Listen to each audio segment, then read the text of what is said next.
baby in womb cheers for Texas Longhorns. And a homecoming queen kicks the winning field goal.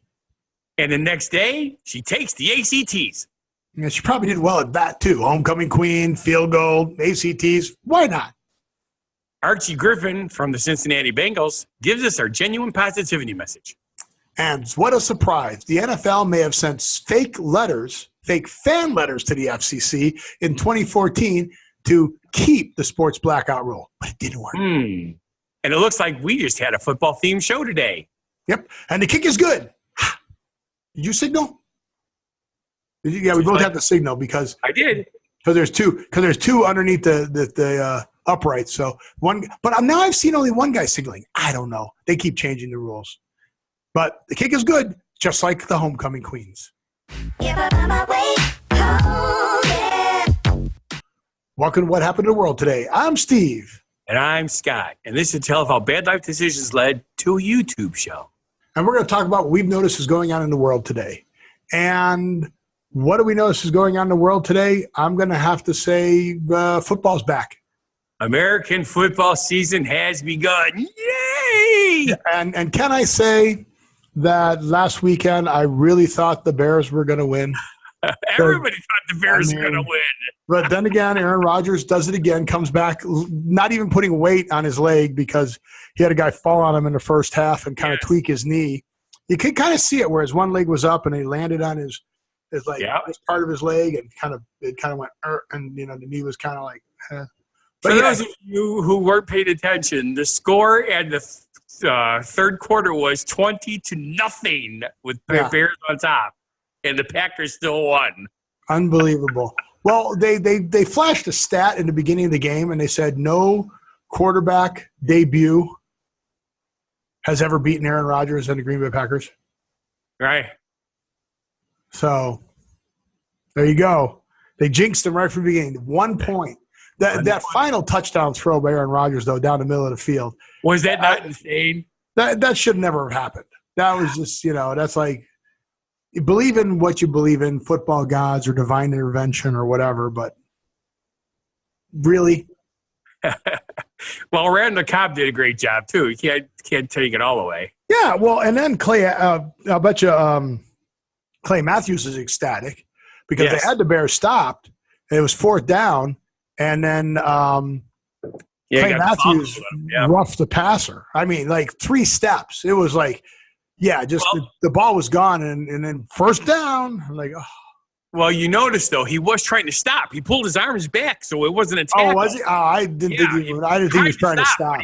He was committed. There was no way he was stopping. No. Yeah, so Clay Matthews is feeling good about himself today. Yeah. But, unbelievable. So make any comments about your sports team that either broke your heart the first week or, Cowboys lost. I don't know, And really, Pittsburgh and the Bengals tie? The Pittsburgh and Bengals? Cincinnati? Who I don't know. I don't pay that much attention. Oh, great. While he's looking that up, I'm going to talk about college football. You found it already? Yeah, Steelers and the Browns. Okay. So it was the Browns, Cleveland Indians. What was the score? Browns. 21-21. That's pretty cool. But they both screwed up in overtime because they only have one overtime now. And Correct. If you score, you score. If you don't, you don't. But they both messed up in the overtime. Okay. Yeah. Now, picture this. Okay. You go to Texas A&M, or you used to. You graduated from Texas A&M. So you still root for Texas A&M when football games are on, right? Right.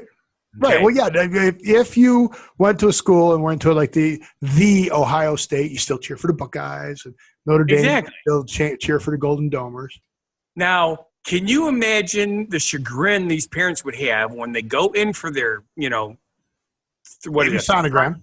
Third trimester sonogram? Yeah. And they find out that their unborn child is doing hook 'em horns for the rival University of Texas? Okay, so I saw this, and you have to move the thing over your shoulder, otherwise it gets cut off. Yeah, there you go.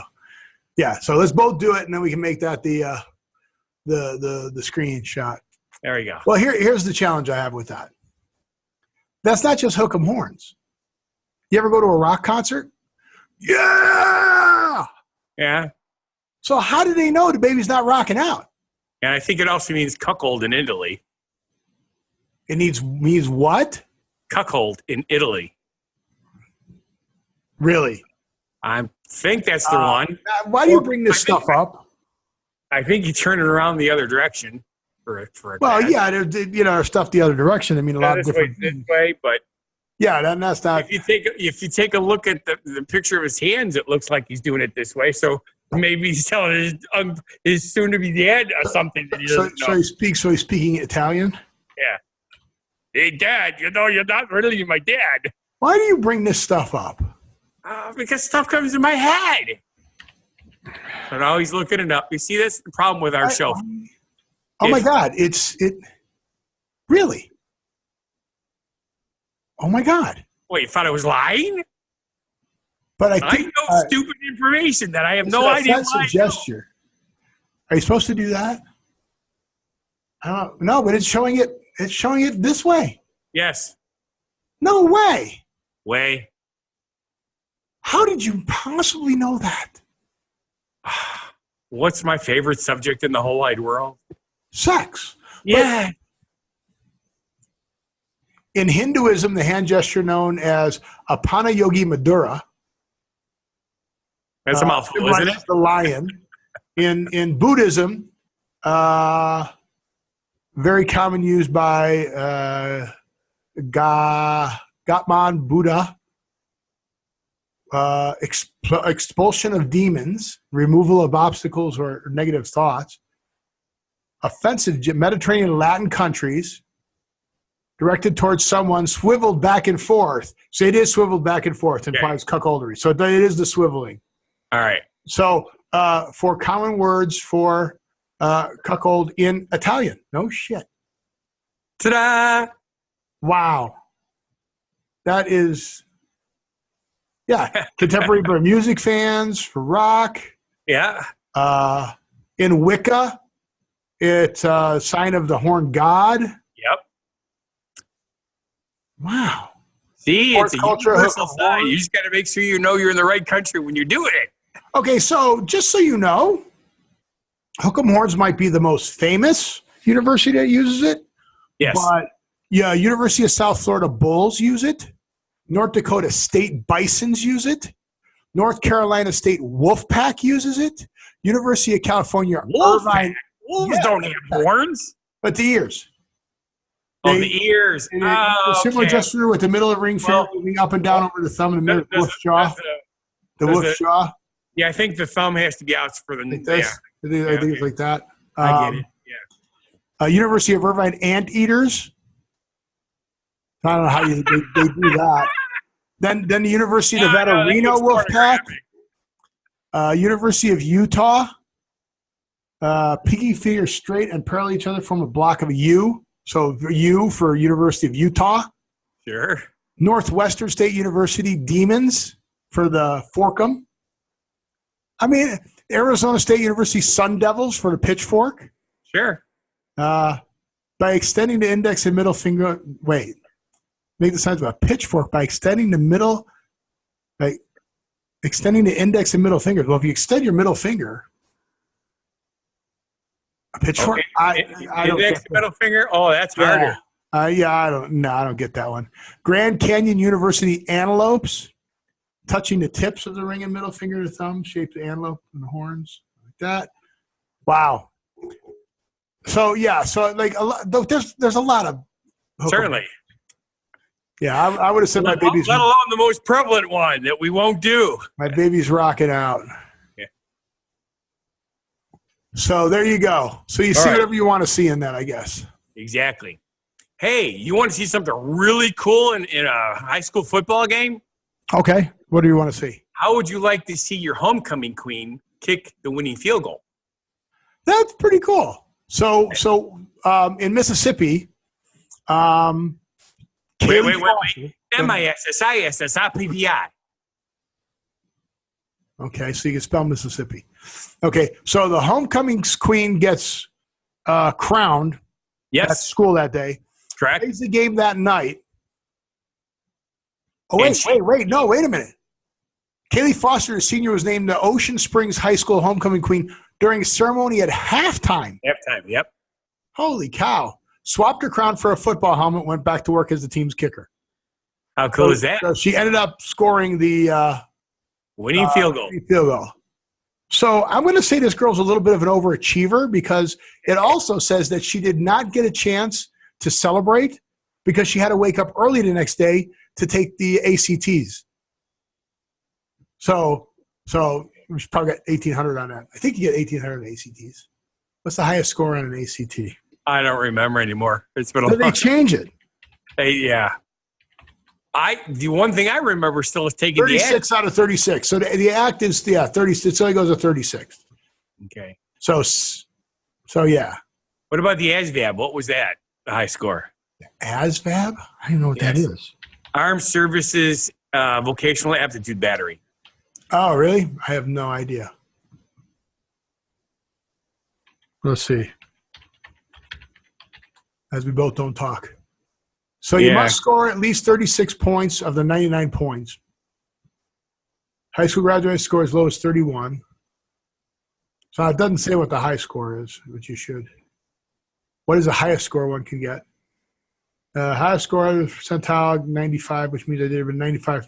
Oh, so it's not even. It's based on what you do. You know, inevitably, if you get every question right, and you aren't the only one who did. So you can't get 100 on the ASVAB because you haven't done better than everyone because you tied, which means the maximum score on the ASVAB is 99. Yes. Did you take that? I certainly did. I think I took it too because I was trying to negotiate for them to pay for my college, and I went into my recruiter, and he goes, "What do you want to be?" I go, "I want to be a surgeon." He goes, "Oh yeah, right." Let's see where you score on the test. And then I scored on the test, and he came back and goes, "So, what kind of surgeon do you want to be?" It was really weird because I scored stupid high, too. And I had the Air Force Blue Angels and the Navy SEALs all offer me phenomenal incentives to come. Huh. Yeah, I don't know. I was trying to get them to pay for my schooling. I had a whole deal worked out, what I wanted to do. We couldn't come to an agreement, so I didn't. Yeah. Mine was a little bit more unique than that. I was actually recruited, and I was going to go into the Navy because my dad was in the Navy. And not only that, you know me, I'm a fish in the water. And the things that the Navy SEAL guy was offering me, he says, if you could get through your normal boot and then you come through SEAL training, well, you know, it sounded so freaking awesome. But don't forget, my senior year of high school, I was actually in good physical condition. Yeah. Unlike now. Right, yeah. Or the rest of my life. We should have joined up so we were in good shape now. Oh, my goodness. What a difference it would have made. But when I got to the induction center in Chicago, I'd never been to an induction center in Chicago or induction center anywhere. I was treated to something that I was not ready for. I walked into this big room, and when I talk about a big room, you see the war movies where it's like an airplane hangar with 500 guys in it. That's what this room was like. And there was probably a couple hundred men in this room. And they told us to strip.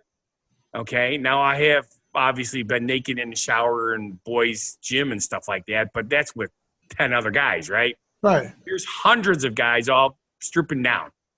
And of course they do the turn your head and cough thing and all that stuff. I was dealing okay with that, but then I needed to use the bathroom. And this is what ruined it for me. When I went into the bathroom, the first thing I noticed is there were 20 toilet seats. No stalls, no walls, 20 seats all right next to each other.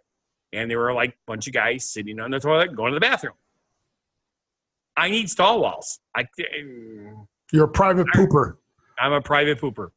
and the guy said, well, here's the thing. We are going to break you down. You're a number. No, that's what they do. They break you down so they can build you back up because they want to know when they say take that hill, you're going to go take that. You're going to go. You know, you have to be willing to run into death, period. Right. You know, they want you to live, but if you need to die in order to make something happen, you need to die. That's the way the military trains you. Yep. Just like our Secret Service. They're the only people trained to turn into a bullet. That's correct. When they hear the gunshot, they're turned to open up and to open and go towards the noise to use their bodies as a human shield. So that's why we didn't do it. Yep. But I think from there we need to go to a genuine positivity message. So good idea. All right, let's see. We had football stories up to this point. Football stories, yeah, but one was a baby and one was a homecoming queen. Right. So Archie Griffin from the Cincinnati Bengals said it the best. Here's our genuine positivity message from Archie Griffin of the Cincinnati Bengals. It's not the size of the dog in the fight, but the size of the fight in the dog. Isn't that what she said? I don't know. I didn't ask her. What was the homecoming queen's name? Martha? No. Let's not get her involved in this conversation. No, who is she? Oh, my goodness. You know what I'm talking about. I have no idea what you're talking about. I just want to see you look uncomfortable. For those of you on the podcast, it's naughty. I just want to see you look uncomfortable. Does he look uncomfortable? Why would I look uncomfortable? It's my subject again. Your subject again. So okay. Cool. So, anywho's, I think. Do we have enough time for one more story? We have plenty of time. We're golden on time this show. Yay! All right. Let's see. We did. So this just came out. This is back in 2014.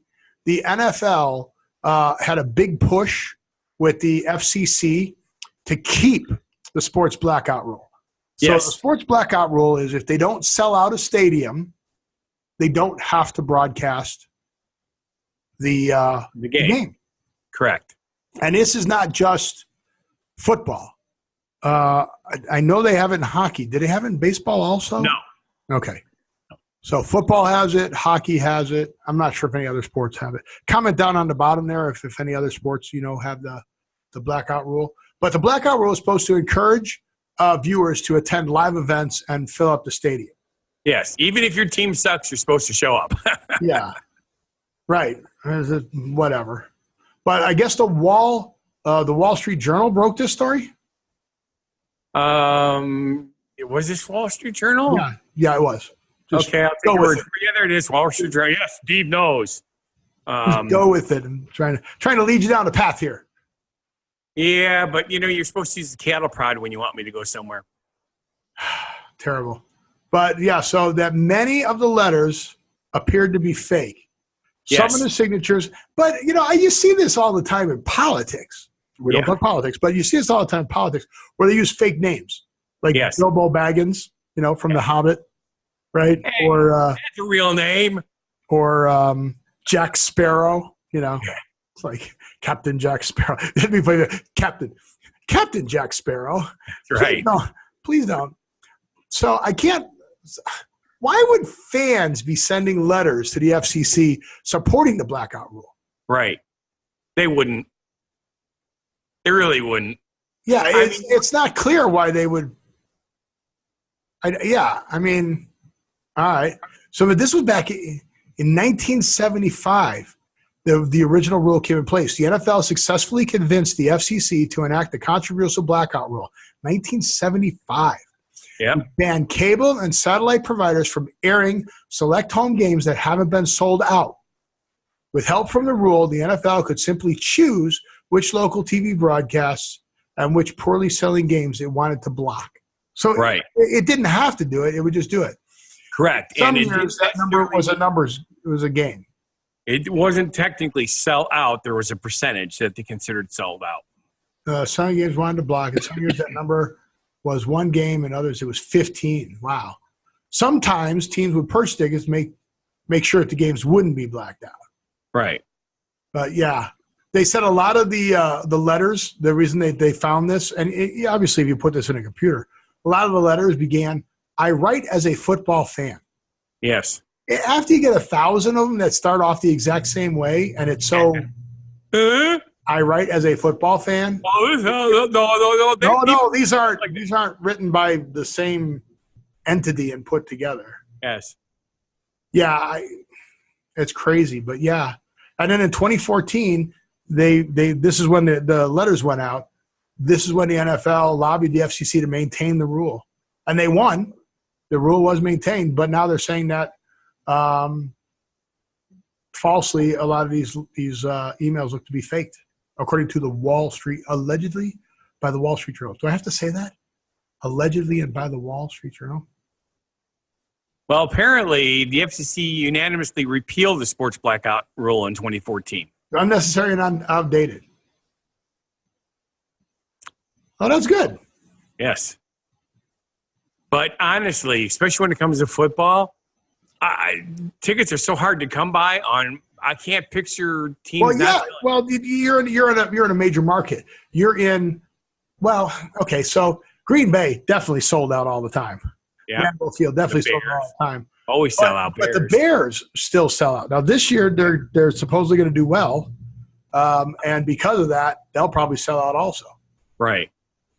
But yeah, my brother-in-law had season tickets to the Bears, and he got them when they were rebuilding Soldier Field, and he had to drive all the way down to Champaign, which is the southern tip of Illinois, to watch a game so that he could have his season tickets when they came back to Chicago. Right. But he has since let them go because he lives out in the suburbs, and it was an all-day trek, and it was cold, and the Bears were losing, and oh yes, really nobody wanted to go. So I don't know. Just because the Bears still suck is a great song doesn't mean that the Bears still suck. Okay, yes, it does. Well, yeah, because you're a Green Bay Packer fan. Well, are you a Packer fan? I am. No, okay. I'm sorry. Two teams I have. See, you remember I'm originally from Illinois too, but I gave up on all the sports teams with the exception of the White Sox and the Blackhawks. All the sports teams that lose. The Blackhawks, even when they suck, they still play hard. Yeah. Okay. And the reason I gave up on the Cubs and the Bears was because if they weren't having a good year, most of them didn't even try. They just because they make more money on their endorsements than they do playing the game. Sure. Oh yeah. So although there are a few contracts out there I heard for some millions of dollars that I'm like, wow. The two teams that I've always appreciated because even when they suck, they played till that game. I kid you not, they'd be bleeding on the field even if they were down 30 points. Was the Green Bay Packers and the Denver Broncos. Yep. Those two teams, I don't care how bad they were, they killed themselves out there trying to be better. And I appreciate that because that's how I played. They killed themselves trying to get the pigskin. So that's the phrase origin story I want to know about. Why is a football called a pigskin? Okay. Well, because back in old days. No. The footballs for American football were never made out of pigskin. No, they were not. Ever. Okay. Ever. American football never had footballs made out of pigskin. So Why do we call it throwing around the pigskin or kicking the pigskin? Because it sounds gross and people like gross. Okay. But originally, the pigskin came from European football. But we didn't call it football. It was called rugby, right? Well, rugby too, but football's been around for a long time. But they used to play with inflated bladders of animals, which is more or less a round ball. Okay. So, and pigskin, pig bladders were very prevalently available. Kind of gross. Yeah, but you also have to remember nothing is wasted, especially in the old days. You didn't waste it. Yeah, I mean, and we do make it out of leather, which is their skin, so that's kind of gross. Right. Okay. But yeah, American was essentially rugby balls, later redesigned to make them easier to throw. So the rugby balls is where they originally came from, where they were pigskin. But they're all made out of what now? Well, most of them are either made by regular leather or vulcanized rubber. Okay, and all the ones in the NFL are leather. Leather, yes. The ones that were vulcanized rubber were made by Charles Goodyear in 1844. Wow.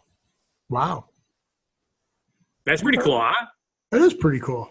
Basically, they didn't like the gross task of inflating the bladders, so they started using rubber and cowhide because it made the sport a little bit more pleasant for everyone who was playing. Yep. And the rubber footballs were patented by Mr. Goodyear. Cool. And they used them all the way through the 1860s. Huh. Now, here's a trivia question. Okay. Since 1955, where do you think the official NFL footballs have been made? I have no idea. So 1955, they've been 1955, the footballs have been made in one place. Really? American footballs. I know they're hand stitched. I have no idea. The Wilson factory in Ada, Ohio. Really? Really? Is Ada, Ohio by Dayton, Ohio? Yes. Is that why the Football Hall of Fame is there? No, the Football Hall of Fame is there is because the person who donated the property was there. Oh. So Ada, Ohio is by, I don't know, Upper Sandusky. Where is Dayton? I know where Dayton is. No, it's not. It's north of Dayton. North of Dayton by a lot.